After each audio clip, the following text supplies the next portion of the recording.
Gerą dieną, mėly bičiuliai, sveiki atvykę į didžiausią Žemaitijos miestą, į Mažeikius. Įsiveržimas į baudos aikštelę, pats šiek tiek kluptelėjo Helman komandos futbolininkas ir pavojingas smūgis į vartus. Džesis Ada, kairė kojas futbolininkas, žaidžia to inverted wingeriu, vadinamuoju, ieško galimybės smūgiuoti, šioks toks rikošetas, bet Lukui Kalėdų. Taiga Horikoši, atmeta atgal, Kanta Seki, smūgis į tiesiai. Seki vis dėlto priima kamuolį, perdavimas į kairį kraštą, Petrauskas į baudos aikštelę. Grėsminga situacija, geras prieigose. Seki, šį kartą jau aukščiau, pavojingas perdavimas, įvartis.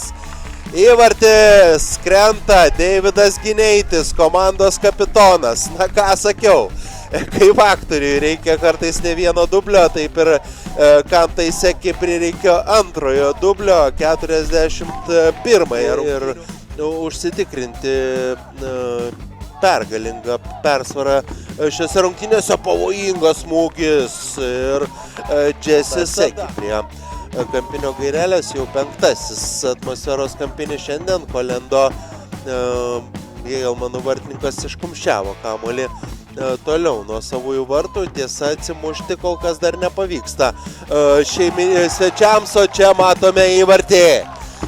Čia matome įvartį iš karto antrojo kėlinio pradžioje ir vėl tas antras dublis, kaip ir pirmoje pusėje su Kanta Seki kamuolio pakėlimu, taip ir čia antrojo kėlinio pradžioje Džesis Ada išbandė prieš tai Luko Kolendos virtuoziškumą ir atletiškumą vartuose, bet antrasis mėginimas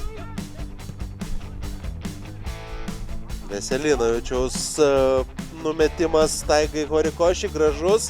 Veselinovičius priima kamuolį, smūga, įvartis! Gražu, labai gražu, atmosfera dominuoja toliau antroje rungtynių pusėje.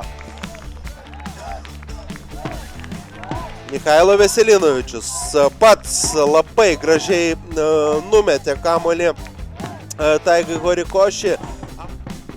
Nesėkmingai žaidžia Girdvainis.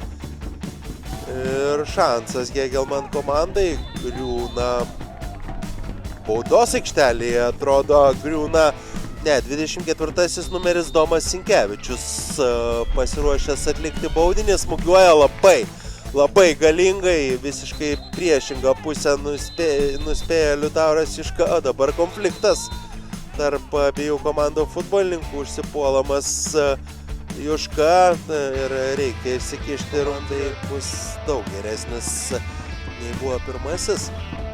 Po pirmojo rato 9 pozicija turnyro lentelėje. Ir įvartis krenta. Oho.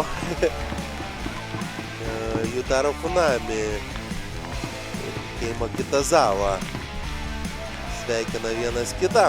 Po keitimo pasirodė japonai.